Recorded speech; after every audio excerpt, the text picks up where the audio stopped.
Antes que histérica e histórica, es una nueva columna que intenta reflexionar de manera coral y con los sonidos de la radio el transitar escénico musical de las feminidades. ¿Quién va a detenerte? ¿La muerte, la edad o la idea? ¿Quién va a detenerte? ¿La muerte, la edad o la idea?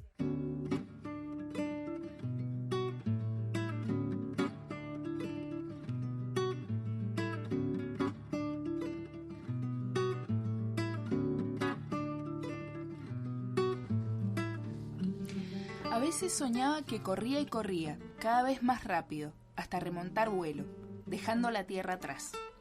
Me desprendía de todo, me entregaba a la sensualidad de esa experiencia y la placidez era total. Pasaba horas volando entre los pájaros, las nubes bajas, las copas de los árboles, planeando allá arriba con una facilidad asombrosa, tomando impulso para ascender y dejándome caer en picada como esas aves de alas anchas que flotaban sobre mí, dibujando sombras sobre el campo.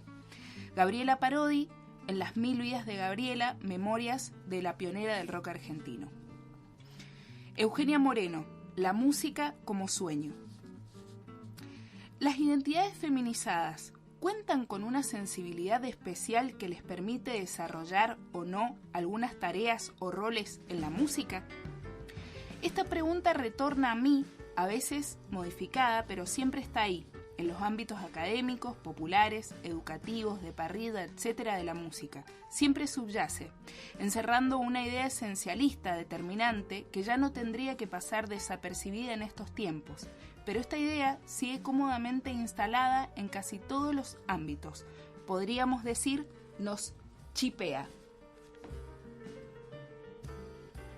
María Eugenia Moreno, me desempeño en la música como docente, como artista y bueno, lo que me llevó a elegir la música fue un sueño.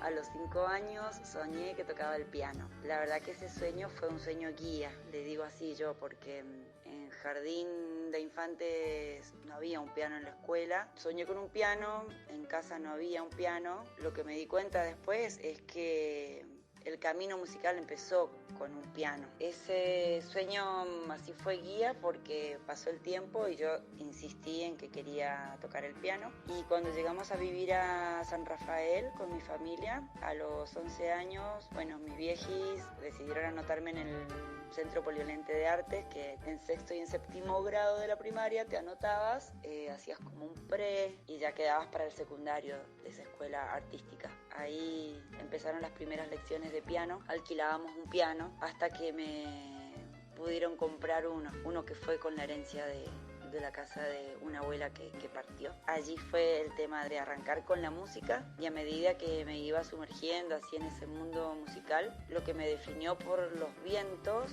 fue justamente ahí yendo a las clases de flauta con Teresita Codó, ahí en el Centro Polivalente de Arte. No era la materia central, pero me acuerdo que ahí ya con 13 años dije, no, el piano es muy difícil. Lo mío son los vientos. Me fascinaba llegar a la casa de esta profesora y en un mesón de madera alto, largo, ancho. Quizá ahora si lo veo no será tan alto, largo y ancho, pero a esa edad era un mesón grande. Para mí ese es el recuerdo que tengo, lleno de flautas del mundo. Descubrir distintas flauta, de todos los tamaños, todos los materiales. Bueno, Teresita, agradezco que me tocó una maestra así, fascinada por este tema de los vientos, y a mí se me abrió un mundo así hermoso, al que fue como una segunda guía, esta sensación de tocar instrumentos de vientos en esa clase. Bueno, los estudios continuaron después del Centro Polivalente de Artes, acá en la Facultad de Arte, en la Escuela de Música, como así se llamaba, e ingresé allí y no existía acá en Mendoza todavía la carrera de música popular, así es que me inscribí en la licenciatura en flauta y fascinada de saber que como maestros iba a tener a Lars Nilsson, que ya venía siguiendo su trabajo musical con Marcama. Recuerdo un espectáculo que Marcama fue a San Rafael, al Cine Teatro Roma, y con mi papá y mi tío, bueno, me llevaron ahí a ese concierto y estaba fascinada, tenía la mirada dirigida a Lars Nilsson. Eso habrá sido en el secundario y La verdad que estaba muy, muy, muy feliz de saber que iba a disfrutar de cerquita a un maestro como Lars. Por eso los primeros toques en vivo fueron los desconciertos. Justamente el otro día recordábamos, estábamos en el Teatro Mendoza, que está tan precioso. Ese fue como el primer escenario porque estábamos cursando, éramos estudiantes de la carrera en escena académica, y ya un grupo de estudiantes veníamos palpitando esa necesidad de circular y de que circulen estas músicas populares, de habitarlas, de indagar, de investigar, de tocarlas, de juntarnos para tocar.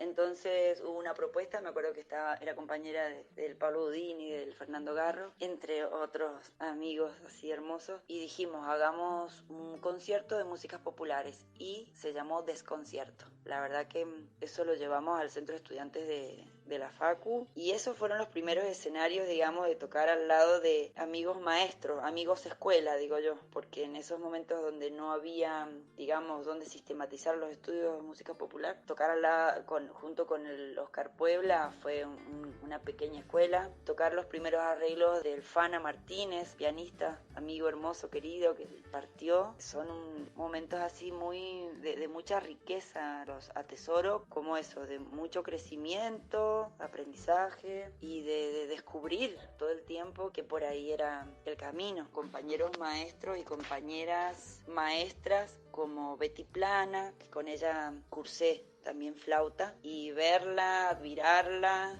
realmente admirar su camino musical y personal. Muy agradecida de ese compartir, de esas guías. La autora Lucy Green crea el concepto de patriarcado musical, en el que desarma los preconceptos que encierra esta pregunta sobre la sensibilidad femenina para desarrollarse en tal o cual rol en la música.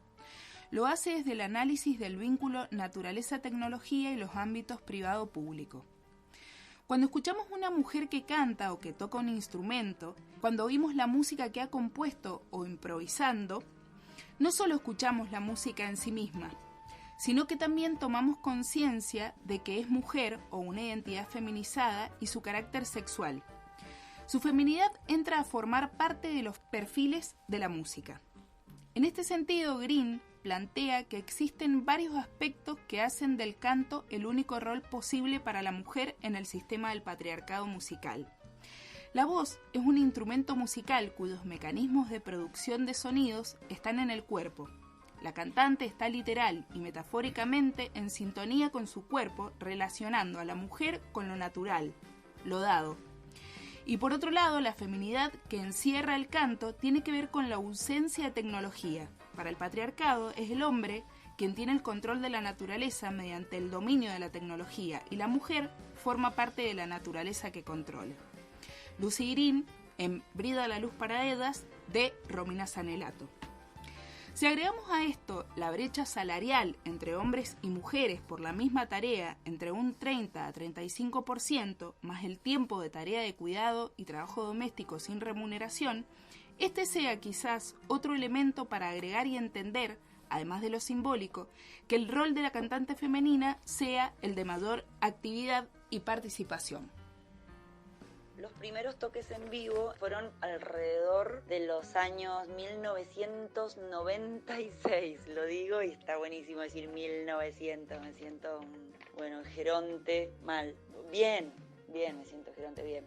1997, con estos desconciertos, compartiendo con un montón de compañeras y compañeros que cursábamos la carrera de música, y ahí ya fue empezar a enlazar todo el tiempo. Fueron las primeras a conformar las bandas de Sicuris, Diablitos del Desierto, junto con por ejemplo, con el Baldo Delgado. A su vez, estábamos en la banda que se llamó Cóndor Dorado. Hacíamos temas del Baldo y del repertorio popular, así latinoamericano. Y veníamos gestando y poniéndole el cuerpo, digamos, junto con el Baldo y con un gran colectivo de artistas diversos al Año Nuevo del Sur. Esa red siempre iba generando como a habitar todo el tiempo otras bandas, ya sea como convidada o que realmente le ponía así mi impronta. En su momento también toqué con Pinto Ensamble, que eso fue una banda escuela. Cada una me ha parecido La verdad que todo ha sido así, puro aprendizaje. Estos son como momentos bisagra. Haber conocido y tocado las músicas del Edu Pinto han sido, la verdad que definitorias, ¿no? De querer, al menos de saber qué músicas quiero habitar. Me he sentido siempre como esa mediadora de ponerle el cuerpo y la presencia como si fueran propias a las músicas de amigues, de amigos y amigas, compositores, compositoras. Abrazo las músicas de mi tiempo, de mi hermandad, de mis colegas. Eso siempre me ha tirado como priorizando eso. No quita que también, que conformé en su momento la orquesta de Río Negro, viajé 2 años a Río Negro, podía hacerlo. Actualmente estoy en la orquesta de la ciudad de Mendoza, pero reconozco que siempre ha sido como la punta de flecha estar haciendo músicas y estar en proyectos que son las músicas propias, las mías, que en realidad esto está surgiendo últimamente, esto es decir, yo también tengo unas músicas para convidar con las agrupaciones en las que estoy, pero esto se ha visto nutrido, esto no podría ser hoy si no hubiera nutrido así como todo un camino de haber abrazado músicas de amigos y amigas, viste, como propias las he abrazado, con Cristina Pérez, luego con la Berraca Guanábana, las músicas del Caribe, bueno, pues tuve como 9 años en la murga La Mascarada, que es la murga de estilo uruguaya, así, orgullosa de la primer murga, conformada completamente de mujeres, bueno, y esas cosas medias ícono así en mi vida, como muy feliz de habitar esas cosas con esa impronta. Un poco va por ahí el camino, ¿no? El camino, hace poquito con Jumeleu se reafirma este camino de las músicas propias, junto con Melissa Budini, Julieta Laparra y Leticia Bibiloni. Le dijimos sí y priorizamos todas las canciones que venían saliendo desde la intimidad, desde esta interioridad, en una ronda ahí de 4, con voces y cantos convencidas de que queremos darle espacio a la propia voz y que está nutrida la propia voz por un montón de voces, de otras y de otros. Hay muchas anécdotas y hermosas, pero no sé si es una anécdota lo que quisiera compartir, pero es algo que lo atesoro con mucho cariño, mucha emoción. Cuando estábamos con Pinto Ensamble, haciendo las músicas del Eduardo Pinto, siempre en las conversaciones saber que el Edu, digamos, era un admirador de las músicas del Caribe, la música de los músicos y las músicas cubanas, y esa admiración o ese deseo, esa ilusión de ese viaje de algún día. Bueno, él nunca pudo viajar a Cuba, pero me acuerdo que después que él partió y nosotros decidimos seguir haciendo sus músicas, seguimos un rato más andándolas, decidimos viajar y nos fuimos a Cuba a un festival, estuvimos invitados al Festival de Santiago. La verdad que no tomaba yo mucha dimensión de ese movimiento, de ese gran movimiento, ¿no? Como medio que me sentía marioneta, pero en un muy buen sentido, como una vez que estábamos ahí en un escenario, en vivo, en un festival en Cuba, ¿qué estoy haciendo acá? ¿Por qué estoy acá tocando estas músicas? Y ahí me sentí cobijada por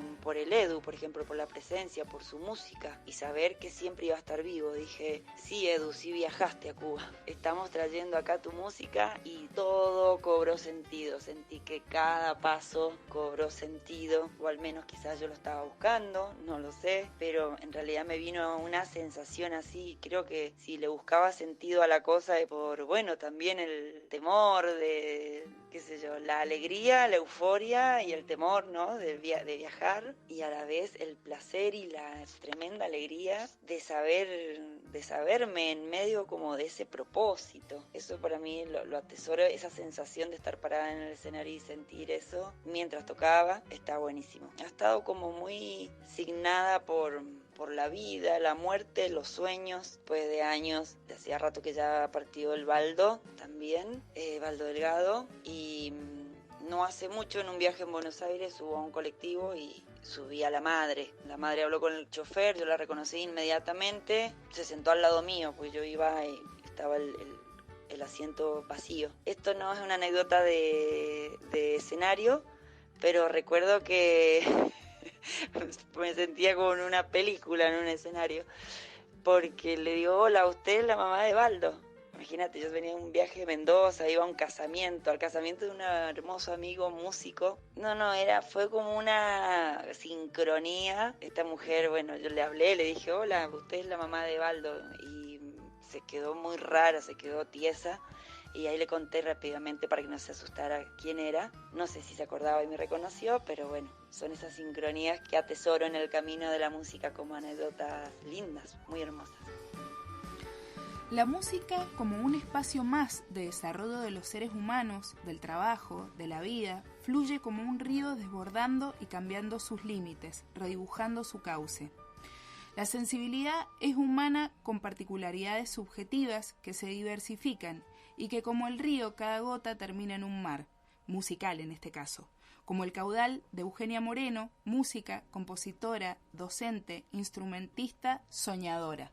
Y respecto a los procesos creativos, conformar la agrupación Jumeleu junto a Melissa, Juli, La Parra y Leti Bibiloni. Finalmente así sentía que había encontrado la red junto con Ojo de Agua, esta agrupación con la que hoy estamos haciendo en su totalidad temas propios, sentir la confianza y la calidez como para llevar una idea musical. Generalmente en mi caso llevo una idea para ser compartida. Muchas veces era una idea musical y la Meli le ponía la letra, o la Meli me convidaba una letra y yo le buscaba ahí la rítmica, las músicas, pero se iba conformando en la grupalidad de las voces y de los instrumentos, cada una aportaba. En el caso de Ojo de Agua, en donde muchas veces ya algunos de los chicos de otros compositores, de otros músicos, llevan a lo mejor su idea ya terminada en una partitura, vamos desde ese proceso creativo hasta llevar, como digo yo, llevo así una idea que muchas veces va mutando en cada ensayo